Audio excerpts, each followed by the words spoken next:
Gozali Everyday. Ghazali Everyday. Miliaran rupiah didapat karena Menjual foto selfie-nya bertahun-tahun.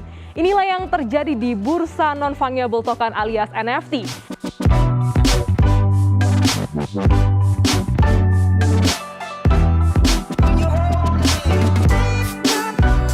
Hai sahabat amigos dimanapun kalian berada, aku harap kalian semua dalam keadaan baik dan juga sehat selalu ya. Amin. Pada kesempatan kali ini, aku akan menemani kalian dengan info-info menarik yang lagi ramai diperbincangkan akhir-akhir ini. Nah, sebelum masuk ke inti pembahasan topik, aku beri waktu 5 detik kepada kalian supaya bisa merefresh kepala dan mengingat-ingat apakah kalian pernah mendengar informasi sekilas tentang NFT atau belum. Aku juga ingin tahu informasi apa saja yang kalian tangkap dari video opening tadi. Coba tulis di kolom komentar ya.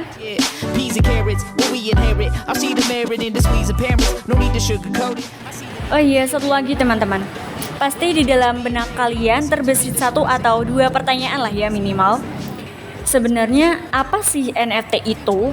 Kok bisa sampai diperjualbelikan? Kok bisa NFT mahal? Aku yakin kita masih sering bertanya-tanya apakah NFT bisa dicuri pakai screenshot atau tidak. Lanjut, bagaimana cerita Gozali awal mula dia dapat duit dari NFT? Mengapa dirinya bersedia melakukan hal itu? Memang gampang sih kalau dipikir-pikir, tinggal ambil foto diri setiap hari, lalu diposting, kemudian besoknya ambil foto lagi, posting lagi, begitu seterusnya. Bisa dapat duit. Ya meskipun selang beberapa tahun baru kelihatan cuan. Mengapa orang mau beli NFT? Nah, mungkin sebagian dari kalian ada yang percaya, ada yang setengah percaya, atau bahkan tidak percaya sama sekali tentang hal ini. Jadi,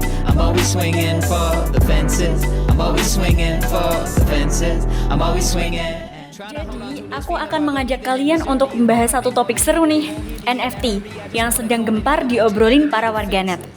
Aku yakin kalian yang sedang asik menonton video ini pasti sudah tidak asing lagi dengan topik tersebut. Bahkan mungkin sudah ada yang mengikuti update beritanya. Oke, kita mulai check this out. Pertama, apa itu NFT? Dikutip dari situs website teknologi.id, penasaran apa saja jenis NFT yang diperjualbelikan? Yuk simak bareng.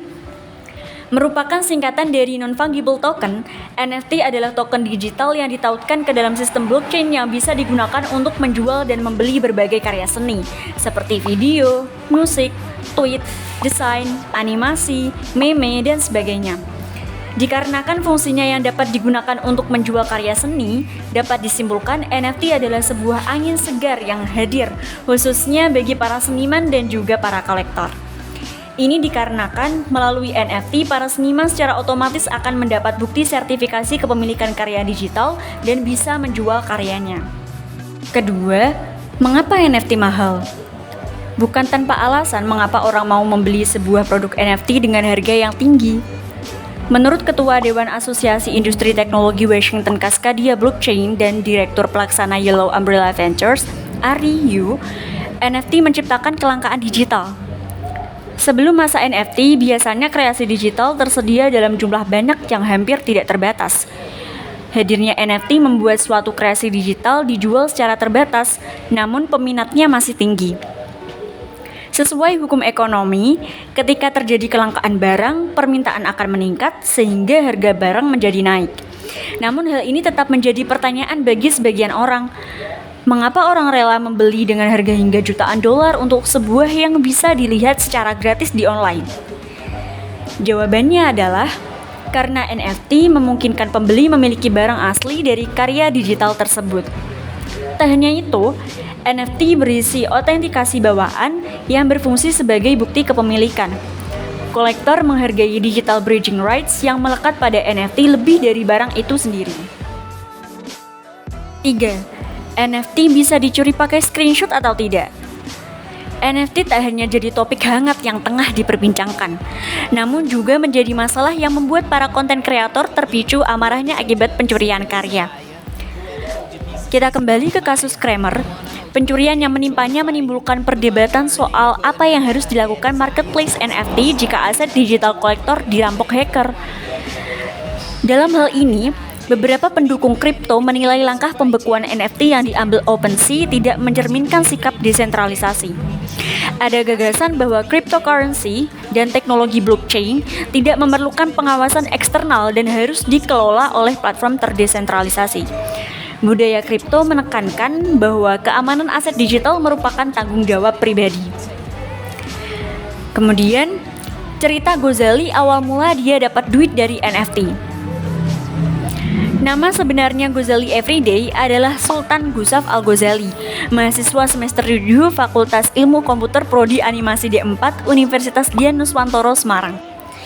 Putra kedua dari 3 bersaudara pasangan Erna Setiawati dan Heru Kamdani itu pun mengaku kaget karena fotonya laku bahkan viral.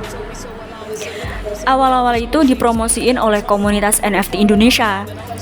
Terus orang luar negeri jadi ikutan beli, bahkan Chef Arnold juga beli. Belinya bahkan sampai 25 gitu. Foto wajah saya. Kata Ghazali sembari tertawa kecil. Ghazali pun tak menyangka bakal cuan miliaran karena dia mengambil foto selfie selama 5 tahun. Padahal awalnya foto selfie itu untuk dijadikan video time-lapse perubahan dirinya sejak lulus dari SMK 5 Semarang pada 2017 lalu. Aslinya itu saya foto setiap hari buat animasi time-lapse. Setelah 5 tahun jadi video gitu. Tujuannya ya itu. Sudah dibuat, kemudian sekalian upload di NFT. Kali aja lucu, ujarnya. Tak disangka, konsistensinya berfoto selfie selama 5 tahun setiap hari itu diapresiasi kolektor NFT dan laris dibeli.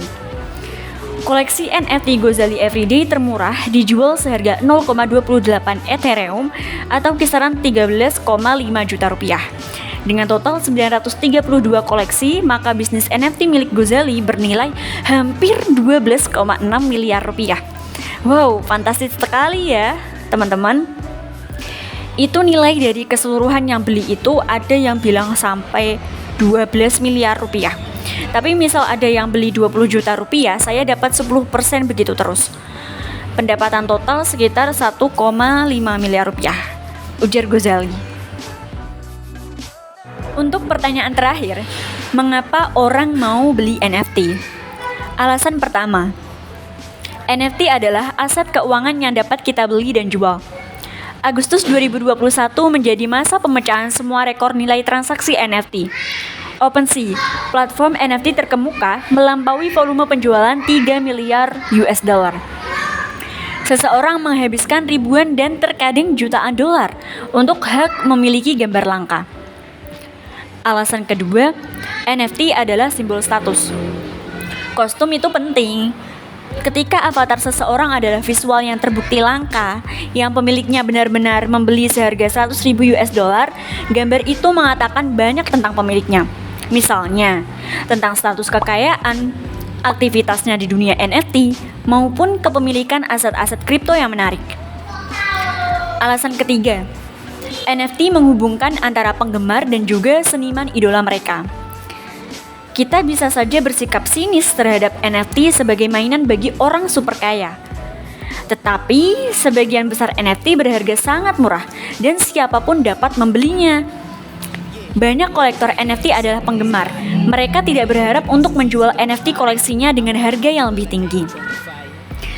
Oke, cukup sampai di sini pembahasan video tentang NFT ya, Sobat Abes, Sobat Amigos. Jangan lupa subscribe bagi kalian yang belum subscribe di channel YouTube-nya Abes ya. Jika kalian suka dengan video ini, silahkan kasih jempol dan share kepada teman kalian yang membutuhkan informasi ini. Semoga bermanfaat dan sampai ketemu di video-video selanjutnya ya. Bye, see you. Think twice, but what are you gonna do? If this the type of life you want to, just let it on you.